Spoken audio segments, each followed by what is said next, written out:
හරි ගන්න ප්‍රවේග කාල ප්‍රස්ථාර ගාන.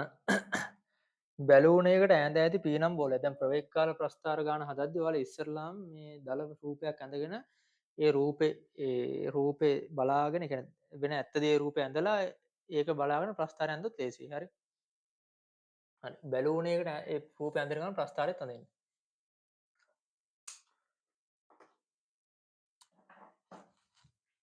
හරි. බැලූන් එකකට ඈඳලා තියෙන පීනම් බෝලයක්. බැලූන් එකකට කොහොම ඈඳලා තියනවලු පී කියලා බෝලයක්. බැලූන් එකට ඇඳලා තියෙනවලු පීනම් බෝලයක්. පොළොව මත ඕලක්ෂයක සිට නිශ්චලතාවෙන් ගමන් ආරම්භ කර. මම රූපෙ මෙතනින් අඳින්න. මෙතනින් ප්‍රස්ථාරය අඳින්න. ඔයාලත් ඒ විදිහට පුරුදු වෙන්න ප්‍රවේගය වෙන්න කාලය. හරි. බැලූන් එකට ඇඳලා තියෙන පීනම් බෝලයක් පොළොව මත ඕලක්ෂයක සිට නිශ්චලතාවෙන් ගමන් ආරම්භ කර. ලැම්ඩා G ඒකාකාර තොරණින් සිරස් ඉහළ චලනය යනවා. මේ බෝලෙ හොම ඉහළ චලනය වෙනවලු. නිශ්චලතාවෙන් ගමන් ආරම්භ කරලා ලැම්ඩා G ඒකාකාර තොරණින් තමයි චලනය වෙන්නේ. මෙතන ඇල්ෆා කියලා දාගත්තොත් tan ඇල්ෆා සමාන වෙනවා ලැම්ඩා G ට. ලැම්ඩා G ඒකාකාර තොරණෙන් සිරස චලනය වේ. උස HD බැලූනේ වේගයේ v වන මොහොත යන්න. ඔහොම ගිහිල්ලා h උසක් ගියාට පස්සේ බැලූනේ වේගයේ v වන මොහොත යන්න. මෙතන ප්‍රවේගයක් තියෙනවලු v කියලා. බැලූනේ වේගයේ v වන මොහොත යන්න. ඔහොම ඉහළට ගිහින් දැන් ඉහළට ධන කියලා හිතාන තමයි අපි අඳින්නේ. මන්දරෙන් යන්නේ මේ තොරණෙන් යන්නේ ඉහළට ධන කියලා හිතාන අඳින්නේ. බැලූනේ වේගයේ v වන මොහොතේ ඒ කියන්නේ උස hd අන්න මේ උස h ලු. ඒ කියන්නේ මේකේ වර්ගඵලය ගත්තොත් මේකේ වර්ගඵලය ගත්තොත් මම මේක t1 කියලා ගත්තොත් මේකේ වර්ගඵලය සමානයි දෙකෙන් එක ගුණ කිරීම ආධාරක පාදවලින් ලම්බ උස සමාන h ට. උස hd බැලුනේ වේගයේ v වන මොහොතේ p බෝලය බැලුනෙන් සීරුවෙන් ඉවත් යන්න. මෙතන දැන් දෙන්නෙක් එකට ඈඳිලා යන්නේ.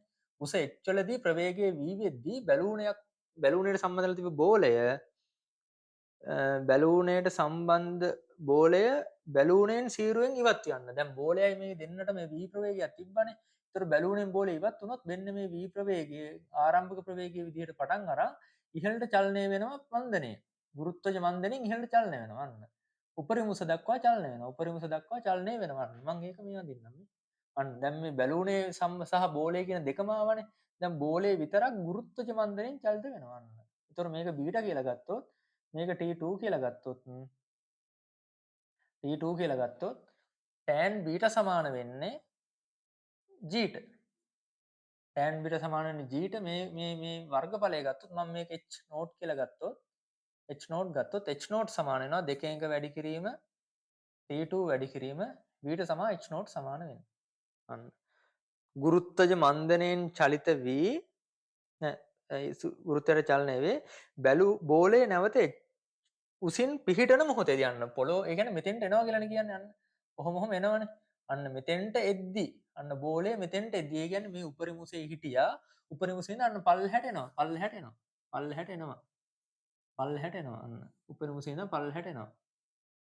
අන්න. එතකොට ඔයාලට තේරෙන්න ඕනේ මේ වර්ගඵලයයි මේ වර්ගඵලයයි මොකද වෙන්නේ සමානයි. මොකද මේ h නෝට් මනේ මේ තියෙන්නේ.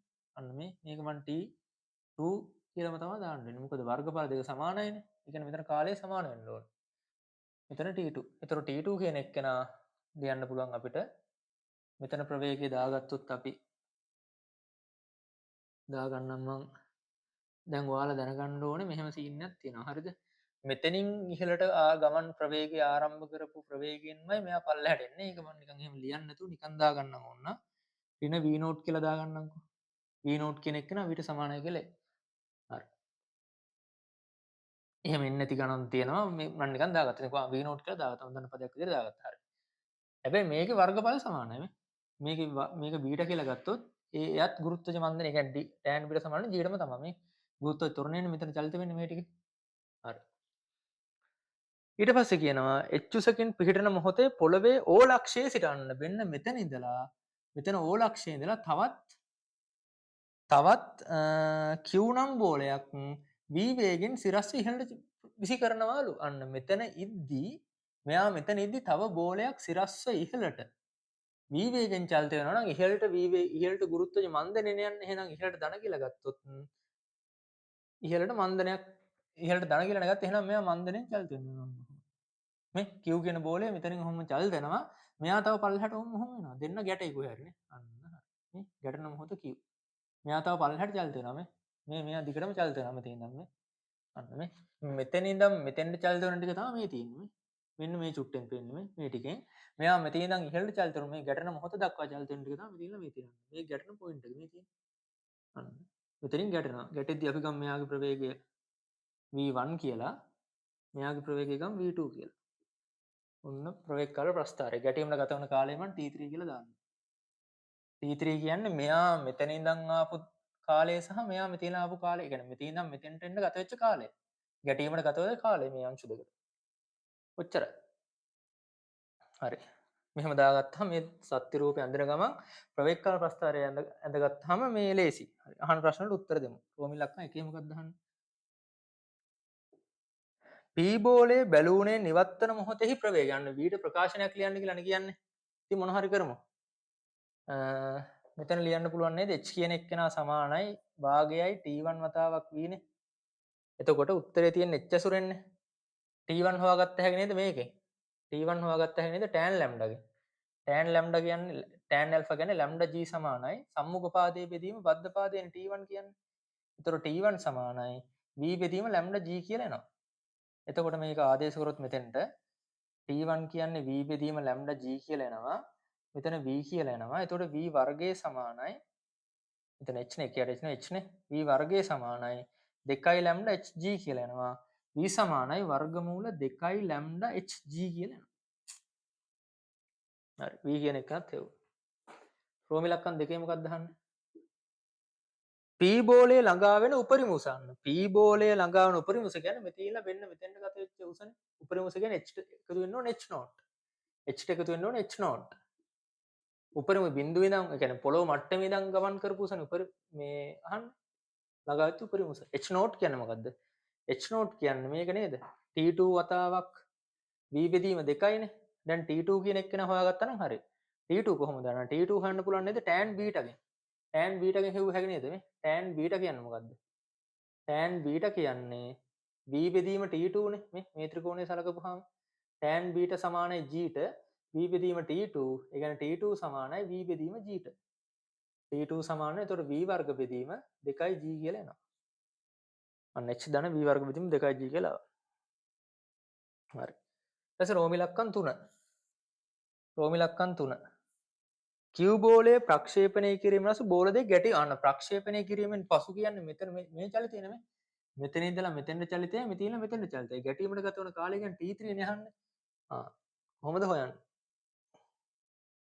v2 කියලා ගත්ත අපි මොකද්ද t3 t3 නේ අහන්නේ t3 කියන්නේ හොයන්න පුළුවන් අපිට වෙන්න මෙහෙම එකක් කරන්න පුළුවන් නේද මේ උස මේ උස සමානයි නේද h ට ඒ කියන්නේ මේ සම්පූර්ණ එක්කෙනාගේ වර්ගඵලය සමාන වෙනවා නේද h ට ඇයි මෙයා මෙතන පල්ලෙහාට ආපු දුර මෙතන මෙතන පහපු දුර එකතුව h ට සමානයිනේ අන්න h කියන එක්කෙනා සමාන වෙනවා මේ යාගේ වර්ගඵලය අඩි ප්‍රවේග කාල ප්‍රස්ථාරයක වර්ගඵලයෙන් එයා ගමන් කරපු විස්ථාපනය නෙන්නේ ඒ දෙන විස්ථාපනය නෙන්නේ අන්න මෙයා මෙතනලා ආපු දුරයි මෙතනලා ආපු දුරේ ඒ කියන්නේ මේ සම්පූර්ණ උසන h කියන්නේ ඒක එනවා නේද මෙන්න මේකේ ඒක සමානයි ත්‍රැපීසියමක් සමාන්තර අශ්‍රයක් තියෙන ආධාරක පාදයේ වතාවක් ලම්බෝස ආධාරක පාදය ඇවිල්ලා v ට එකතු වෙන්න ඕනේ v naught මං කියන්නේ v naught කියන එක නා v ට සමානයි කියලා. ඒතර t3 සමානයි t3 වතාවක් 2v සමාන h v naught කියන්නේ මෙයා මෙතනින් ඉහළට ගියපු ප්‍රවේගයෙන්ම මෙයා පහළට එන්නේ. මේ බැලුනේ දැන් මෙතන ඉවත් වෙලා v ප්‍රවේගයෙන් ගමන් කරන්න ගත්තනේ ඒ ප්‍රවේගයෙන්මයි පල්ලෙහාට එන්නේ. ඕන එකට සාධනය කරලා පෙන්වන්න පුළුවන් එහෙම ඕනේ නැහැ. මෙතන v naught කියන එක නා කෙලින්ම v ට සමානයි කියලා ගන්න. එතකොට ගැටීමට ගත වන කාලය කියන්නේ h බෙදීම 2v කියලා එනවා. h බෙදීම 2v කියලා එනවා. මෙතන v කියන එකට අර කලින් ආපු එක්කන ආදේශ කරලා තියෙන්නේ නේද? t3 කියන්නේ h බෙදීම t3 h කියන්නේ t3 වතාවක් 2v v ධන v 2v h v කියන්නේ මොකද්ද? දෙවතාවක් වර්ගමූල 2 lambda hg. මේක වර්ග සුළු කරලා තියෙන්නේ. මේක මෙහෙමනේ සුළු කරලා තියෙන්නේ.